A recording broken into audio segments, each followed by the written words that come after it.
Welcome back to HQ. Here's a look at the top 10 picks entering Week 18. Patriots, as we've talked about, in prime position to secure that one spot with a loss against the Buffalo Bills in Week 18. So we've tasked not one, but two of our draft analysts to ping pong an HQ special. A mock draft between Ryan Wilson and Mike Renner exclusively for HQ. You will not find this on CBSSports.com. Checks in the mail, boys. Renner and Ryan joining us here on HQ. So, R-Dub, you get to go first. Our producer is a Patriots fan. I was wondering, did you rock, paper, scissors? Did you coin flip? He said, no, I'm going to have Ryan go first. Executive decision. And, boy, did you make some kind of decision, because the Patriots and the Jets make a little deal in division, and Shedeur Sanders first off the block. Happy New Year, Tommy. Happy New Year, Mike. Look, Tommy, we're at the point in the process where we do close to 2 or 3 million mock drafts, but this actually I was pretty excited about for the reasons you laid out. So I had the first overall pick. The Patriots currently sit there, and I said, you know what? Let's let Woody Johnson get involved, trade up from 7 to number 1 with the Patriots. And you might say, listen, the Patriots don't need a quarterback, but they certainly love Travis Hunter. Well, let me tell you what you're getting, Patriots fans. It's going to be similar to what we saw the Carolina Panthers do a few years ago when they moved it from 9 to 1 with the Chicago Bears to take Bryce Young. Hopefully this works out a little bit better than the Bryce Young deal has so far. And this, to refresh your memory, is what it looks like. But this time around, this is what it would look like.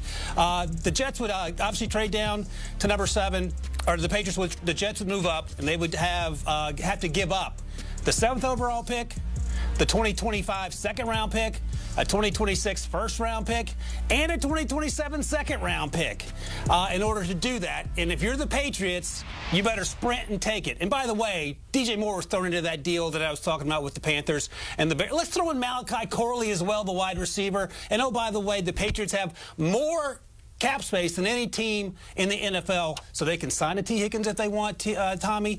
They can fill the wide receiver need there, and then they can worry about everything else. All that said, I'm taking Shedeur Sanders if I'm the Jets, because that's something the Jets would do. Big city, Shedeur coming to the Big Apple. So Shedeur ends up at MetLife, just not for the Giants, as we've seen for the Cleats in the bowl game there. All right, I'm with that.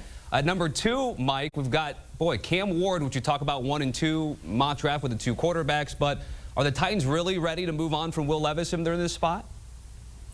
I don't think this necessarily means moving on, in my opinion. You can keep Will Levis on the roster. Okay. He's got 2 years left on his rookie deal. It's not untenable, but if you're the Titans, you have to admit that we weren't that good at quarterback last year. And, yeah, the situation was awful. O-line terrible. Wide receivers, some of the worst separation of any core in the NFL.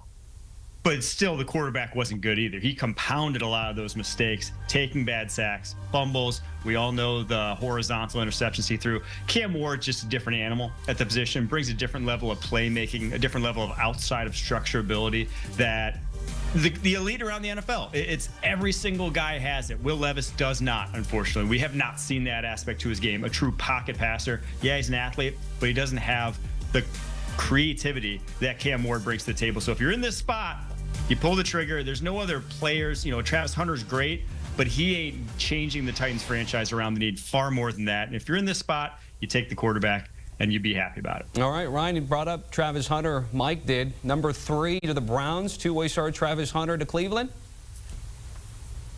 Yeah, you know, this is the 2 teams in front of us have done all our homework for us. No need to worry about the quarterbacks. We restructured Deshaun Watson's deal, and I'm sure that will work out great. Horizontal interception comes to mind when we talk about Deshaun Watson as well. That's a new term that I love. Travis Hunter, layup. Myles Garrett has said, I want to know which direction this organization is going. Travis Hunter points this organization in the right direction.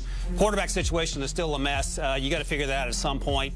But now that the top two quarterbacks are off the board, you take the best player in this draft and you put him immediately on defense, and you figure out a package of plays on offense. And who knows, Tommy, by the end of the season, maybe he's the Browns quarterback. That's how good he is. Mike, if I get to number 4, Panthers surrounding Bryce Young with Ted McMillan out of Arizona. Is he of the quality that we would see maybe from the 3 guys that were taken in the first round this past draft? I think he's probably not as good as the top 2 in terms of, you know, Marvin Harrison Jr. and Malik Neighbors as prospect, but he falls somewhere around where Rome Odunze did for me, and he's younger than even Odunze, and he's a unique type of dude. At 6'5", 212 pounds, big, long, contested catch guy. He's very much a possession type of wide receiver, but he's reliable.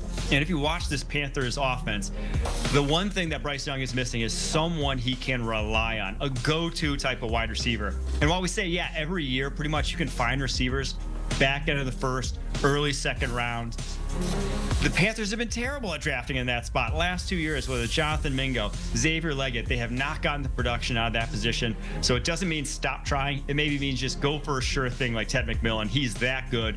And with Bryce Young quarterback and how good he looked after that benching, as you see on the screen there, I think he even played better than what those numbers suggest. You give him a #1 wide receiver, those numbers go through the roof. All right, and then the Bears with Caleb Williams giving him a little bit of help on the line there, Ryan. Yeah, they pick at 9 again for the second straight year. A year ago, we were wondering whether it would be an edge rusher here or maybe a wide receiver. They went with Rome Odunze. This time around, you got to get some offensive line help because Caleb Williams was running for his life every single Sunday. You get Will Campbell, the left tackle. You drafted Darnell Wright in the first round a few years ago. You have the bookends in place.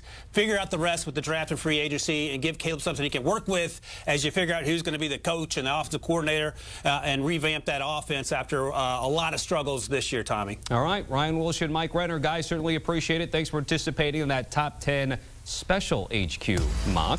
With the first pick, co-host Ryan Wilson and Rick Spielman. Scan the QR code. Mike Renner's also a guest on that podcast as well. Check him out however you listen to your podcast.